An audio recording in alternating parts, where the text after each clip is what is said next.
राधे राधे। 70 वर्षीय बूढ़े मनोहर लाल जी ऑफिस के बाहर खड़े होकर दोनों हाथ जोड़कर गार्ड से विनती कर रहे थे।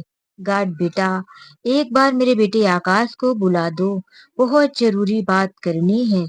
गार्ड कहता है, आप 2 मिनट यहाँ रुकिए, मैं अभी बुला कर लाता हूँ। गार्ड को दया आ जाती है उस बूढ़े व्यक्ति पर, इसीलिए वह आकाश के कमरे में जाता है और कहता है, सर, कोई बूढ़े व्यक्ति आए हैं। वह कह रहे हैं कि आपसे जरूरी काम है और वह यह भी बता रहे हैं कि वह आपके पिताजी हैं। आकाश बाहर निकलकर देखता है तो पुराने कुर्ते और पुरानी फटी सी धोती में उसके पिताजी ऑफिस के बाहर खड़े थे।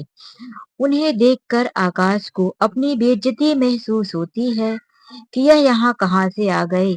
लोगों ने अगर देख लिया, मेरे मित्रों ने देख लिया, तो मेरा नाम खराब होगा। इसीलिए वह झल्ला जाता है और गार्ड को डांटने लगता है। तुमको इसीलिए यहाँ रखा गया है कि कोई भी भिखारी आकर मुझे बुलाए तो तुम मेरे ऑफिस में जाकर मेरा काम डिस्टर्ब करो और मुझे बुला कर लाओ। खबरदार अगर आज से किसी भिखारियों के लिए मुझे बुलाने गए तो। फिर गार्ड कहता है, सर, यह तो कह रहे हैं कि आपके पिताजी हैं। फिर आकाश कहता है, भगाओ इन्हें, यह कोई भिखारी मेरे पिता नहीं है और ना ही मैं इन्हें जानता हूँ। मनोहर लाल जी आगे बढ़कर आकाश को पकड़ने लगते हैं। बेटा, रुक जा बेटा, तेरी माँ हॉस्पिटल में पड़ी है। अगर तू मुझे कुछ पैसे नहीं दिया तो तेरी माँ मर जाएगी। डॉक्टर ने कहा है कि जल्दी से जल्दी खून चढ़ाना पड़ेगा। आकाश ने गुस्से में कहा, तो क्या चाहते हो कि मैं उस बुढ़िया के लिए अपने शरीर का खून निकाल कर दे दूं? यह सब मुझसे नहीं होगा। खबरदार अगर दोबारा मेरे ऑफिस में आने की कोशिश की तो। इतना कहकर आकाश अपने ऑफिस के अंदर चला जाता है और बाहर बैठा हुआ गार्ड यह सब देखकर उसका दिल तड़प जाता है। वह कहता है, अंकल जी, एक बार आप सच बताइए, क्या यह आकाश सर आपके बेटा हैं? मनोहर जी कहते हैं, हाँ बेटा, यही मेरा इकलौता बेटा है जो मुझे आज भिखारियों की तरह दुत्कार रहा है। गार्ड को उन अंकल के ऊपर दया आ जाती है। वह उन्हें उठाकर सीढ़ियों पर बैठा देता है और कहता है, अंकल जी, लीजिए, पानी पीजिए। वह अपना बोतल उन्हें पकड़ाने लगता है। तभी आकाश फिर से बाहर निकलता है। वह देखता है कि आसपास कोई नहीं है। उसके मीटिंग का समय होने वाला था। उसने फिर से बॉटल को छुड़ाकर फेंक दिया और सीढ़ियों से हाथ पकड़ के कहा, अभी यहीं गेट पर ही बैठे हो। मैंने कहा ना, यहाँ से चले जाओ।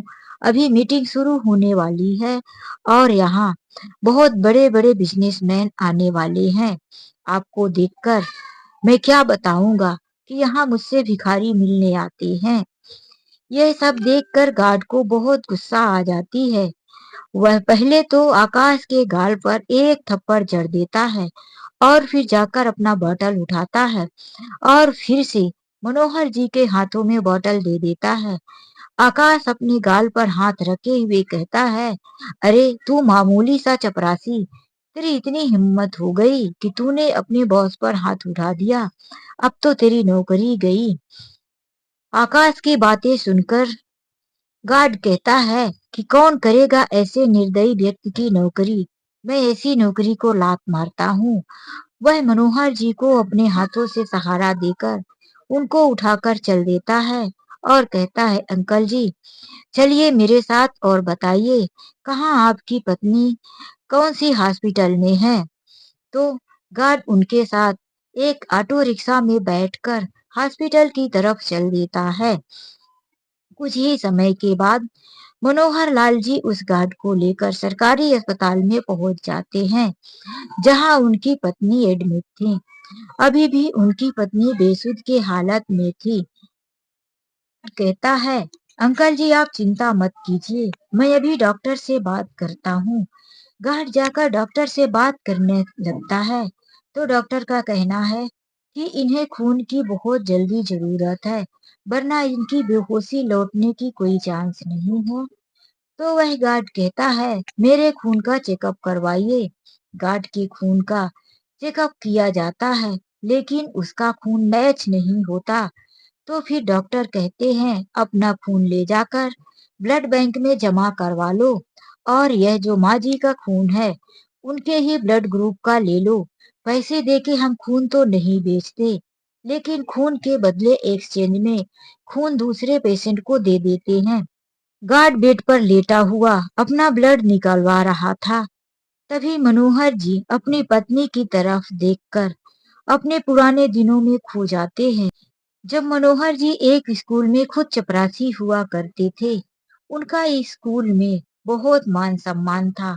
बच्चे उन्हें मनोहर काका कहकर बुलाते थे। मनोहर जी अपनी छोटी सी दुनिया में बहुत खुश हुआ करते थे। उनकी एक बेटी आशा और बेटा आकाश। बेटी की शादी उन्होंने कर दिया था। वह अपने पति के साथ दिल्ली शहर में रहती थी। आशा के दो बच्चे भी थे, जो दिल्ली शहर में ही रहते थे। और यहाँ उत्तर प्रदेश के एक शहर में आकाश, मनोहर जी उनकी पत्नी और बहू रुचि रहा करते थे। जब आकाश कॉलेज में था, तभी आकाश ने बताया कि मुझे एक लड़की पसंद है। पापा, आप मेरे लिए शादी की बात किसी भी समाज में मत कीजिएगा, वरना समाज में आपका नाम खराब होगा। मनोहर जी बेटे की बात मान लेते हैं, और जब बेटे की कॉलेज की पढ़ाई खत्म होती है, तो लड़की के घर जाते हैं। लड़की देखते ही उन्हें पसंद आ जाती है। लड़की का नाम रुचि है।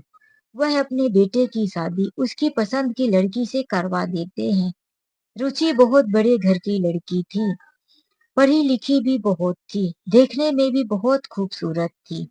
जब रुचि ससुराल आती है, तो अपने ससुर और सास की बहुत सेवा करती है। सास का तो वह कभी बालों में तेल डालती, तो कभी कभी नई नई स्टाइल से बाल बांधती। किचन का सारा काम खुद ही करती थी, और कहती, माँ जी, आपने सोचा होगा कि मेरी बहू पढ़ी लिखी और बड़े घर की लड़की है, तो घर के काम नहीं जानती होगी। लेकिन माँ जी, मैंने सारे काम सीख रखे हैं। अब आपको घर गृहस्थी की चिंता करने की जरूरत नहीं है। अपनी बहू की ऐसी बातें सुनकर माँ बहुत खुश हो जाती थी। कितनी भाग्यशाली हूँ मैं, जो भगवान ने मुझे इतना अच्छा होनहार बेटा और इतनी समझदार बहू दिया है। सब कुछ बहुत अच्छा चल रहा था। बेटी भी अपने घर में बहुत सुखी थी। दामाद भी बहुत अच्छा था, हमेशा फोन करके हाल पूछ लिया करता था। आशा का भी दिल्ली से फोन आता ही रहता था। आशा के दोनों बच्चे भी नाना नानी से बात कर लिया करते थे। सब कुछ बहुत अच्छा चल रहा था कि एक दिन अचानक से मनोहर जी की तबीयत खराब हो जाती है, और उन्हें हॉस्पिटल ले जाया जाता है, और उनके लिए कुछ पैसों की जरूरत पड़ती है। तो अब माँ के पास पैसे कहाँ से आए? उसी समय पर शुरू शुरू में आकाश की नौकरी लगी थी। आकाश कहता है, माँ, मेरे पास तो अभी कुछ पैसे नहीं हैं। कुछ ही दिन हुए हैं मुझे नौकरी करते हुए। अभी तो पहली तनख्वाह भी नहीं आई है। माँ कहती है, बेटा, तेरे पापा के अकाउंट में पैसे तो हैं, लेकिन कभी तूने ध्यान नहीं दिया कि वह कैसे निकालते हैं करते हैं। तो आकाश ने कहा, माँ, पैसे तो मिल जाएंगे, लेकिन पापा की साइन चाहिए।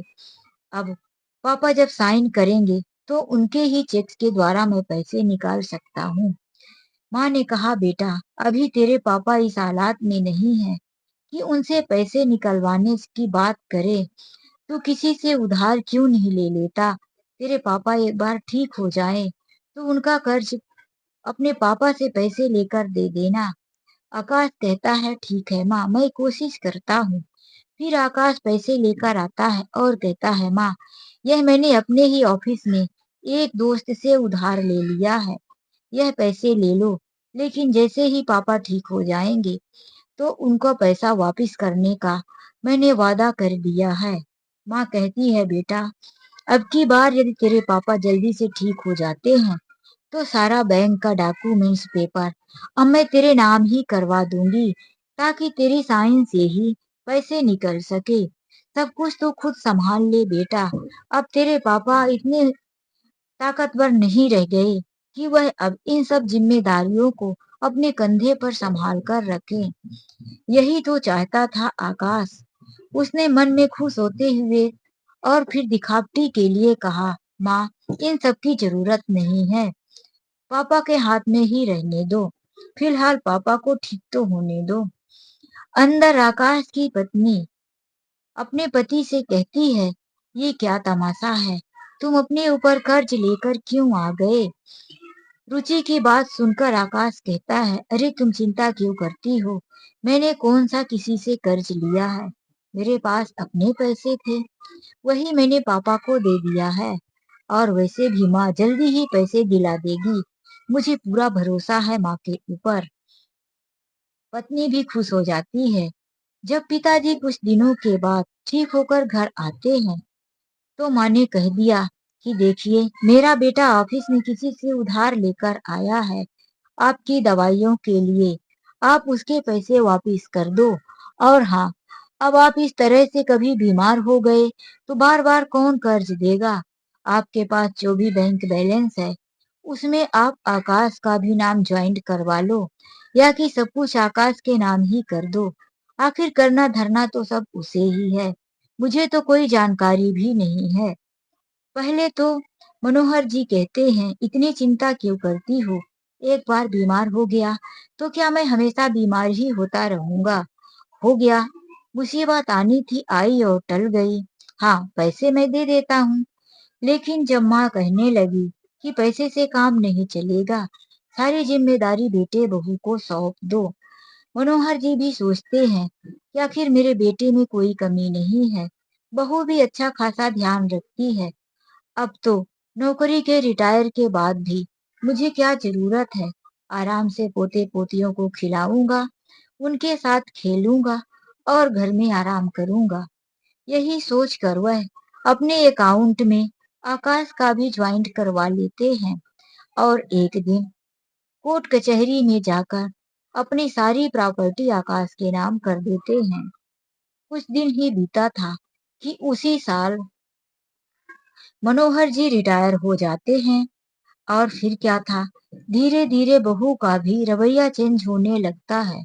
अब मनोहर जी की तनख्वाह घटकर आधी हो गई थी, जो कि उसी खाते में आती थी जिस अकाउंट पर आकाश का भी नाम था। आकाश उससे पैसे निकालकर अपने अकाउंट में तुरंत डाल दिया करता था। एक दिन बहू किचन में खाना बना रही थी, तो माँ कहती है, बहू, पापा के लिए हल्की सी खिचड़ी बना देना। आज उन्हें रोटी खाने का मन नहीं है। डॉक्टर ने दलिया खाने को बोला है। दलिया घर में खत्म है। आकाश को फोन करके बोल दो कि आते समय दलिया मार्केट से लेकर आएगा। रुचि कहती है, माँ जी, मैं तो तंग आ चुकी हूँ आपकी रोज रोज के इस फरमाइश से। क्या मैं इस घर की नौकरानी हूँ जो पूरा दिन अलग अलग सबके लिए भोजन की व्यवस्था करती रहूं? आप भी कोई बूढ़ी नहीं हो गई हैं। आप भी थोड़ा सा किचन में मदद कर दिया करो। पहली बार बहू के मुंह से ऐसी बातें सुनकर माँ का मुंह खुला का खुला ही रह गया। फिर उसने सोचा कि शायद बहू इतने दिन से घर का काम कर कर के परेशान हो गई है। मैं भी आकाश के पिताजी की सेवा में ही पड़ी रह गई। बहू की कोई मदद नहीं की। गुस्से में बोल दिया होगा। माँ खुद ही किचन में जाकर खिचड़ी बनाकर मनोहर जी को देती है। अब तो दूसरी बार माँ की हिम्मत नहीं हुई कि वह रुचि से कह सके कि अपने ससुर के लिए ये बना दे, दिखावा करने के लिए कि माँ बहुत खुश है। अपने पति मनोहर जी से कहती है, आप चिंता मत करो जी, मैं आपके लिए खाना बना दिया करूंगी। बहू की भी कोई गलती नहीं है, वह भी तो पूरा दिन घर का काम करके थक जाती है। मनोहर जी समझ रहे थे कि अब यह बहू से कहकर दोबारा अपमान नहीं करवाना चाहती है।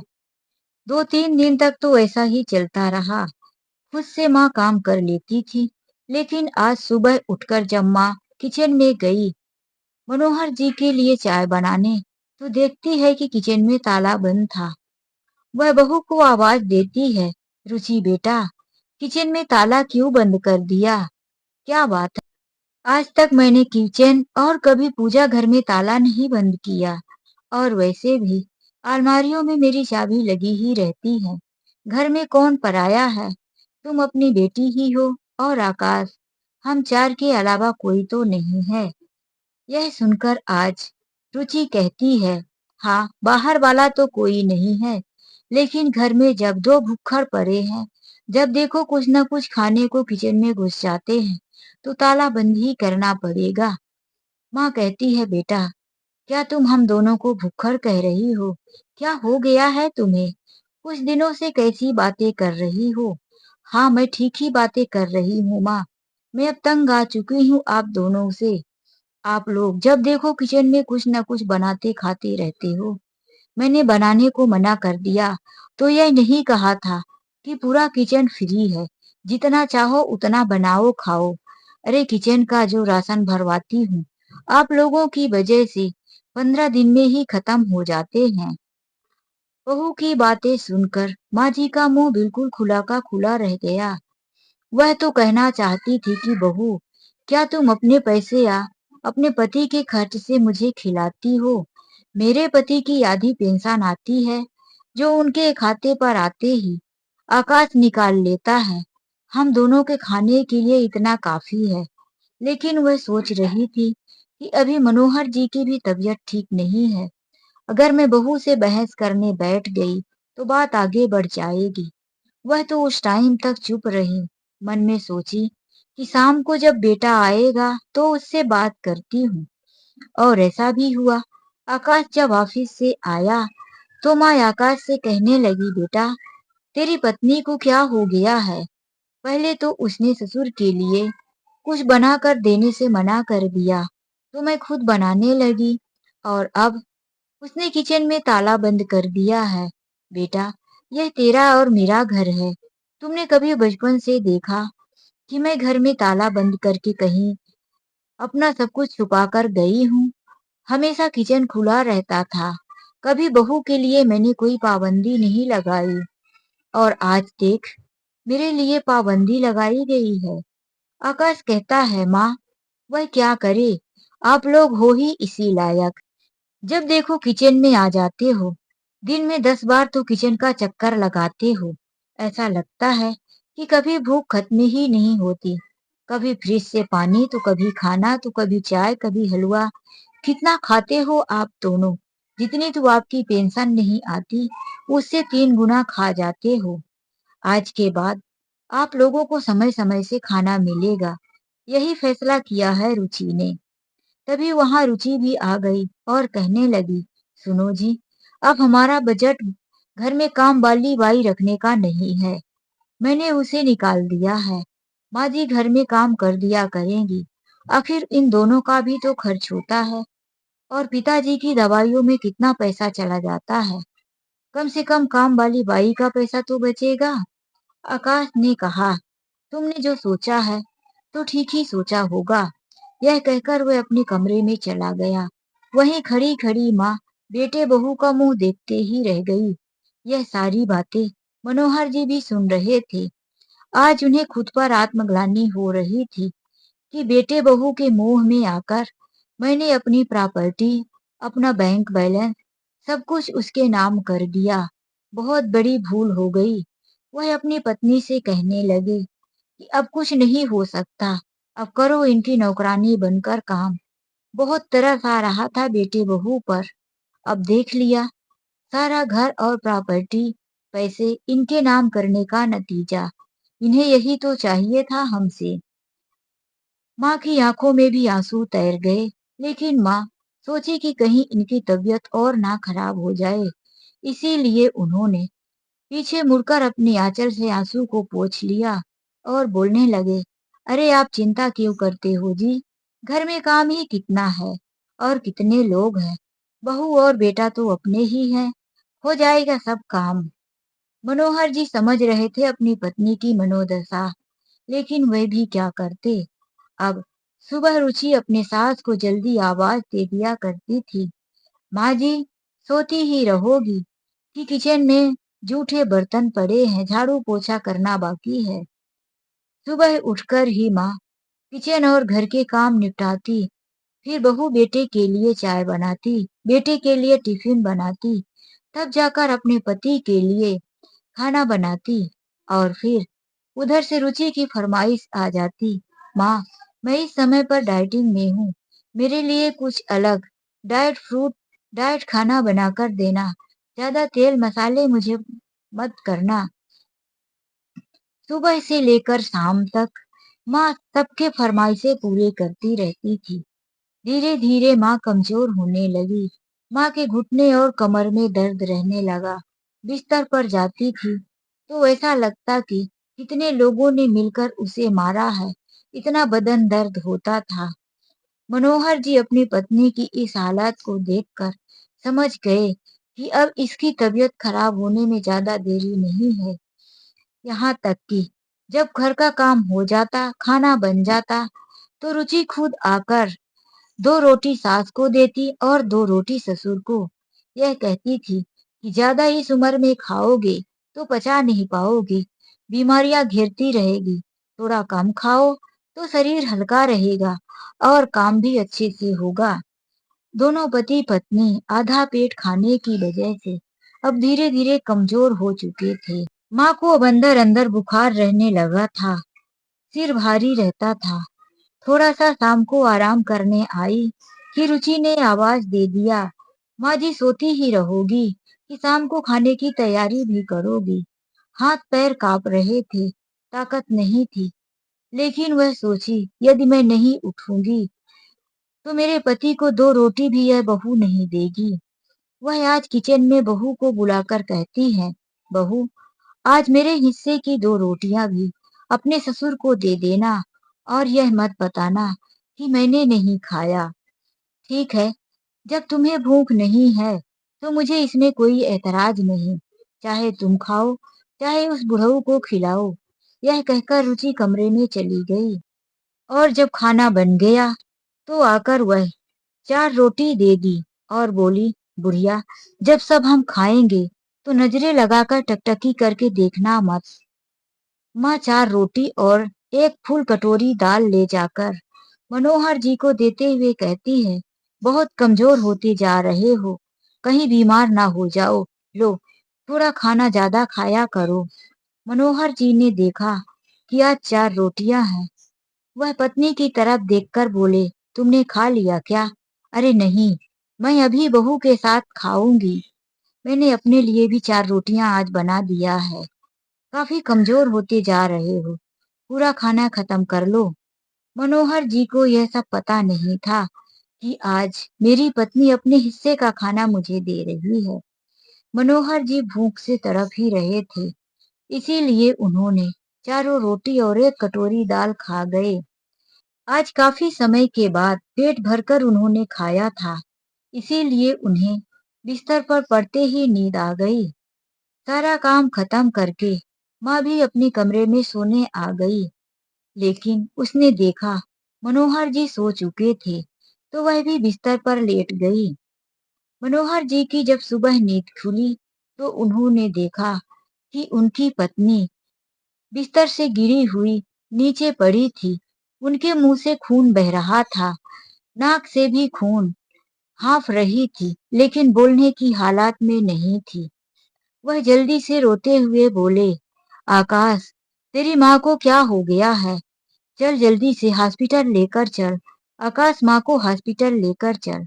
आकाश पहले तो सुबह जगा देने की वजह से झल्लाया, सोने भी नहीं मिलता, इनसे कब पीछा छूटेगा। फिर वह अपने पिताजी को और माँ को दोनों को हॉस्पिटल लेकर गया। एक सरकारी अस्पताल में छोड़ दिया और कहने लगा, यहीं बैठो, जब डॉक्टर आएंगे तो माँ को जो हुआ है वह बता देना, मुझे ऑफिस जाने के लिए देर हो रही है। यह कहकर वह वहां से चला आया। मनोहर जी अपनी पत्नी को सरकारी हॉस्पिटल में लिए पड़े थे। कुछ नर्स वगैरह आई, चेक करी और उन्हें कहने लगी, डॉक्टर साहब आएंगे तो देखेंगे। किसी ने कुछ इंजेक्शन वगैरह दिया, लेकिन जब तक डॉक्टर चेक नहीं कर सकते तो नर्स अपने से दवाइयां भी नहीं देती। जब सुबह के 10 बजने लगे तो डॉक्टर आए।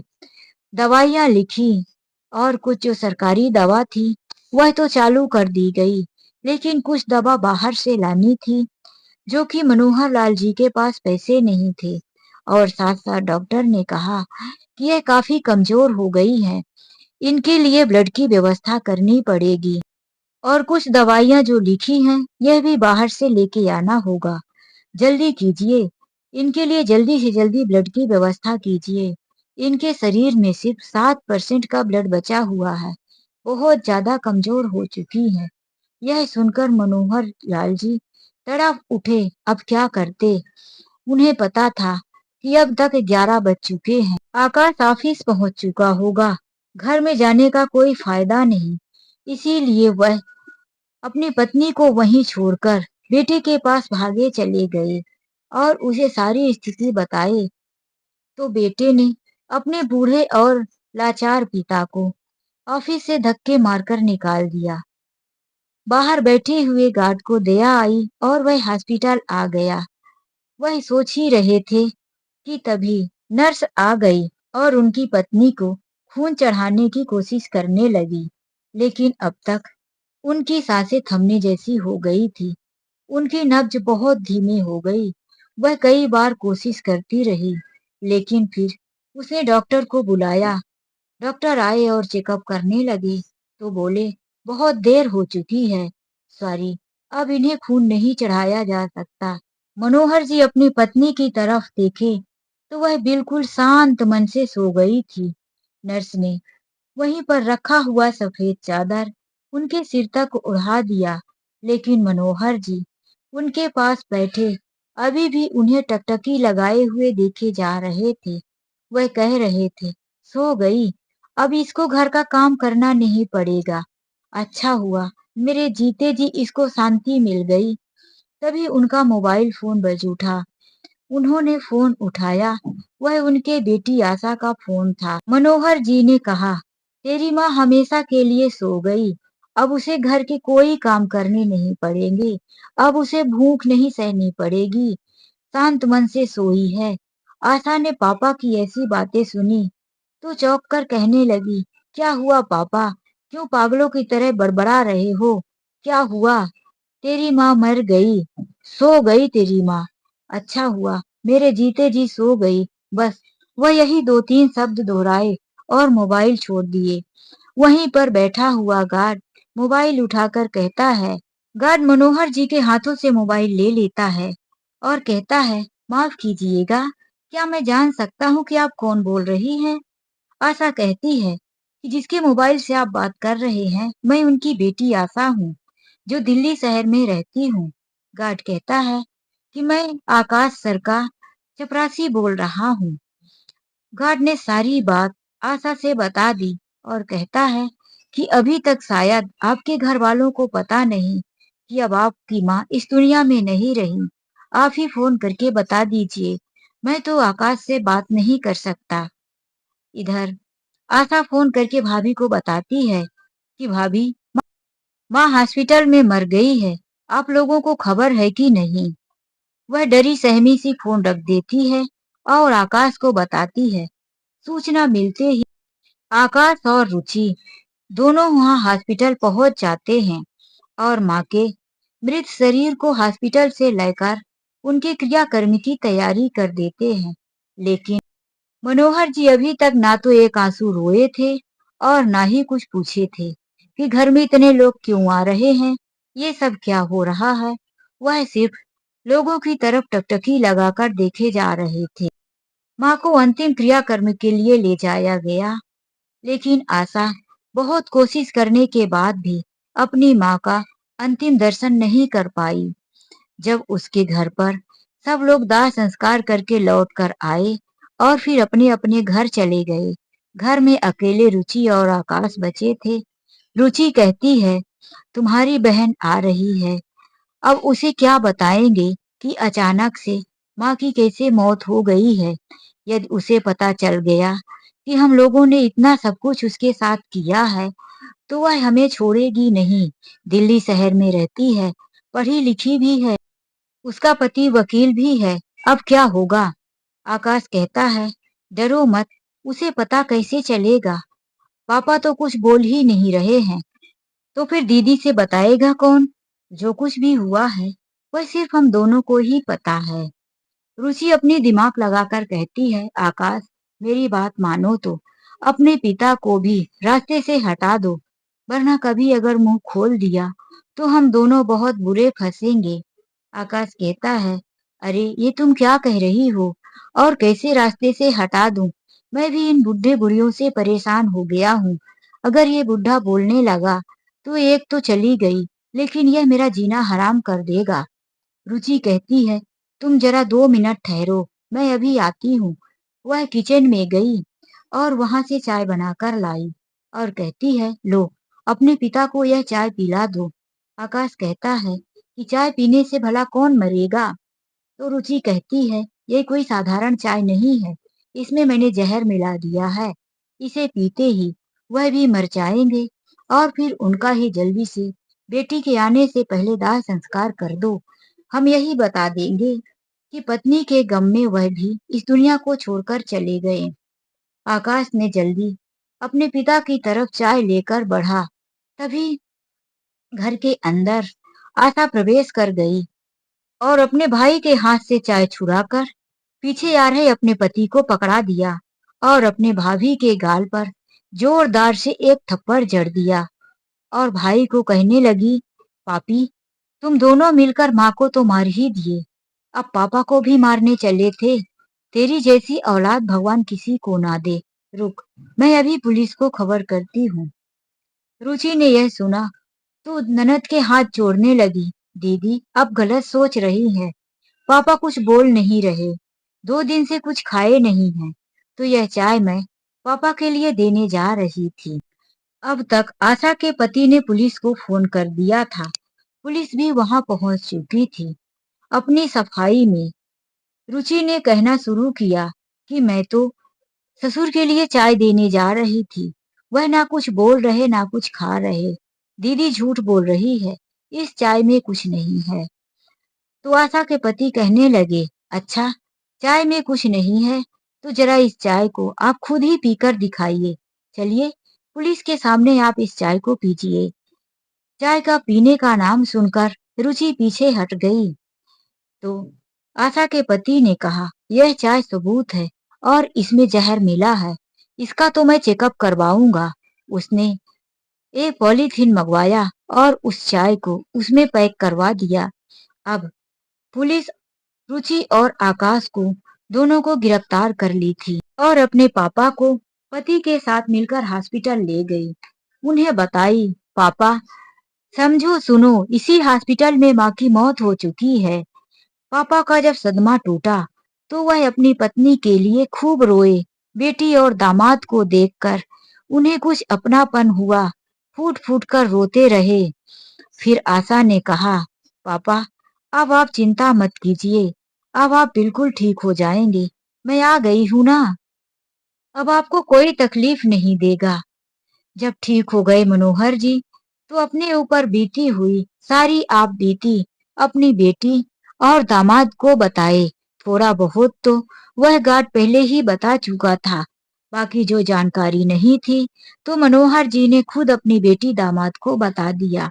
फिर उन्होंने एक फैसला किया कि बेटी, इस प्रॉपर्टी का आधा हिस्सा मैं तुम्हें और तुम्हारे पति को देता हूँ, आधा हिस्सा मैं उस गार्ड को देता हूँ जिसने मेरे लिए अपने शरीर का कतरा कतरा देने के लिए तैयार हुआ, लेकिन फिर भी देर हो चुकी और हम तुम्हारी माँ को नहीं बचा पाए। आशा ने बोला, पापा, मुझे आपकी कोई प्रॉपर्टी नहीं चाहिए, मेरे पास पहले से सब कुछ है और मैं उसमें ही बहुत खुश हूँ। बहुत जबरदस्ती करने पर भी मनोहर जी नहीं माने और आधी आधी प्रॉपर्टी दोनों के नाम कर दिए। मनोहर जी को कुछ दिनों के लिए आशा अपने साथ दिल्ली लेकर चली गई। इधर गार्ड भी फोन करके बुलाता रहता था कि दीदी, अंकल को हमारे पास क्यों नहीं भेज देती, हम उनकी सेवा करेंगे, उनका देख रेख करेंगे। तो आशा ने कहा, इसकी अभी जरूरत नहीं है, मैं भी यहाँ अकेले ही रहती हूँ, मेरे 2 बच्चे हैं, उनके साथ खेल कर रहकर पापा का समय अच्छे से गुजर जाता है और वैसे भी पापा पढ़े लिखे चपरासी हैं। अब पापा अपने ही दामाद के साथ काम में बिजी रहते हैं। उनकी फाइल देखना, उनके लिए लिखा पढ़ी करना। पापा एक खुददार व्यक्ति थे। वह बैठकर नहीं खाना चाहते थे। वह बार बार अपने घर जाने की बातें कर रहे थे या कि बोल रहे थे, मुझे यहीं कहीं वृद्धा आश्रम में छोड़ दो बेटी। तो आशा ने कहा, पापा आखिर इनके पास दूसरे लोग काम करते ही हैं, तो कोई घर का भरोसेमंद होगा तो इन्हें भी ऑफिस की चिंता नहीं रहेगी।